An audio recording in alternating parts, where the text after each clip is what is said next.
All right, May 25th, 2020, I'm gonna try and do my first garden tour of the season. Here we go. We got the kids' garden boxes all planted in about a week ago. This is Grayson's. He's got broccoli, peas, carrots, striped beets, albino beets, and another broccoli on the other side. Nothing's coming up through the soil yet. Maybe a little bit of beets, that might be weeds. Over here we have Thea's. She's got carrots and beets and purple beauty peppers, a Market More 76 cucumber, some lettuce from seed in front of that sign there, and a little Tidy Treats tomato. And Bodhi has golden beets and carrots, which flank another Tidy Treats tomato over here.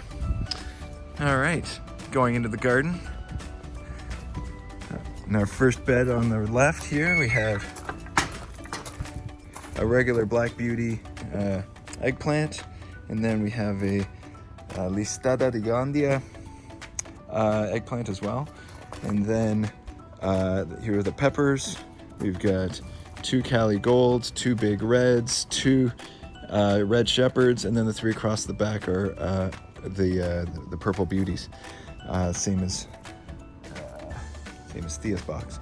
Very healthy strawberries on the back half there, and underneath the cattle panel trellis that I've put here, we've got Diva cucumber, nasturtium to keep away the pests, little cucamelon here which will hopefully work its way up, another Diva cucumber there which will hopefully, like last year, come across and make a nice green tunnel for the entrance.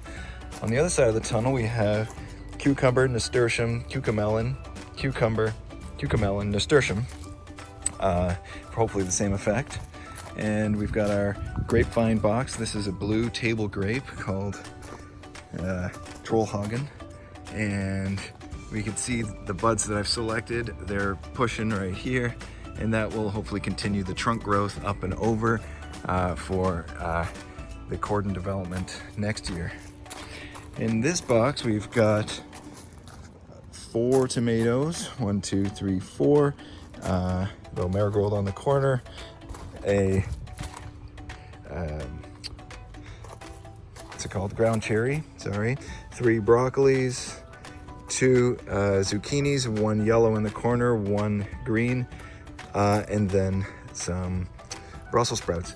The zucchinis I'll be growing vertically on a stake, so that should be enough room for them, as well as the tomatoes. They will go straight up on strings onto this trellis up top here. And going through the middle, we've got our fruit trees. These are 2 plum trees, which will be pruned down at the summer solstice so it stays nice and small. So this is probably as big as it gets annually, because it's about time for a haircut. Over here we've got 2 pear trees that aren't quite as prolific, but they'll also be pruned in about a month.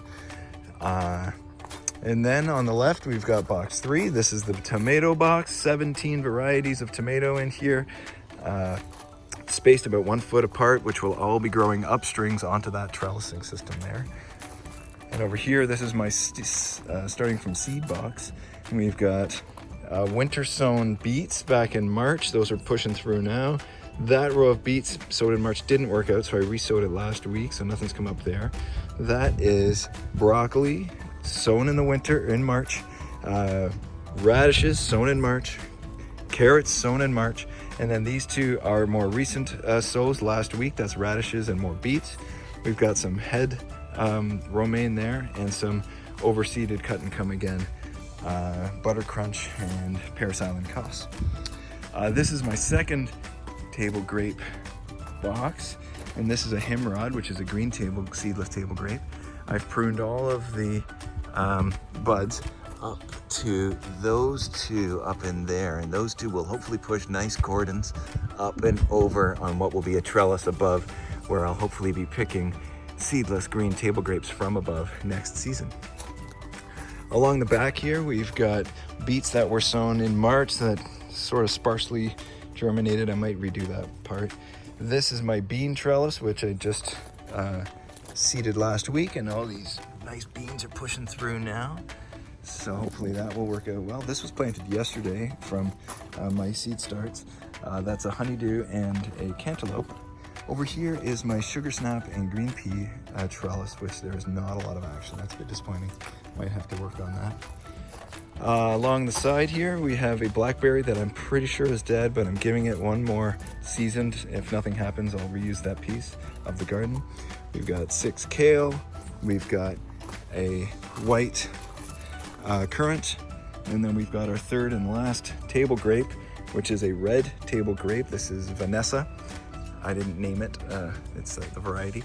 And they'll be pushing out cordons, one from there, one from there. That's a spare. And then one from there and one from there. I might have to clear out some of that to make room for that next year. But right now we're still on trunk development for everything. That is a black raspberry, which sits next to a very healthy red ever-bearing raspberry. And then farther down the fence, we've got cherry bushes.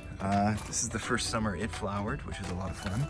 So hopefully we'll get some cherries out of that. That's 2 different varieties, so they cross-pollinate for better production. And these are my 2 blueberries, which haven't really, they're only a year old, so they haven't done much yet, but hopefully they will also, that's gonna flower and berry as well. So that is everything in the main garden. And I've actually got some fun stuff outside the garden as well. There's my greenhouse. That's gonna come down soon. All the seeds are out. This is my fruit cocktail tree. It's got its own little box outside the garden where I'm just gonna let it grow and let it grow. It's got hard glow apricot branch. It's got a frost peach section. It's got an Italian prune section, and it's got a Nadia plum section. It's denoted by each one of those colored tags. So it's doing really well. That whole section there is plums. Then we've got peaches through the middle there, and then one little branch of prune and another little branch of peach. So of apricot, sorry. So hopefully that works out well. And then lastly, some new construction this year, besides the kids' sandbox, is a new garden box for asparagus heads, which I'm getting from Vessie's hopefully soon. And so I'll put the asparagus across the back there. This section does get more sun later on in the day. And I'm gonna do pole beans over here and here, which will grow up a trellis and over the garden, or sorry, over the sandbox, so the kids can play under the beanstalks. Also underneath my 2 bee houses for mason bees. Hopefully we'll have a bit of action. Oh, look at that, we got a full hole.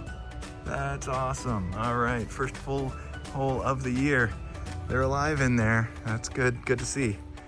All right, I've got one more garden to show you. It's the overflow garden, and that's over there through that fence. I'll be right back. So here we are at the overflow garden on the other side of the fence. It's kind of in the front yard of our place. But I had so many seedlings this year, I needed to make more space to plant them. So this is a 3 by 15 foot bed that is about the size of 2 beds from the back, more than that actually. And here we have overflow. We've got 2 Brussels sprouts, we've got 3 broccolis, we've got 2 green zucchinis, we've got 4 pink celeries across the bottom, which are kind of cool. I'm excited about those. We've got this succession planted romaine. In the back, that's about 3 weeks old. In the front here, that's about 1 week old. We've got some kale here. In this blank section, I'm putting in a trellis pyramid where I'm going to be growing the overflow of cantaloupes and honeydew melons. Here we've got more peppers, big reds, Cali golds, and purple beauties, and more tomatoes, which I'll just use stakes for these. There's 7 there of the leftover varieties, and corn on the cob, sweet corn. Succession planted. I did those 4, started those about 4 weeks ago. In 2 weeks, I'll be planting the next 4, the next 4, the next 4 in this section here. So hopefully in about 8 weeks from now, we'll have a nice gradual harvest of corn. Anyway, there's my overflow garden. And I guess I'll do an update in about 4 weeks, maybe 8 weeks, to see how things are doing.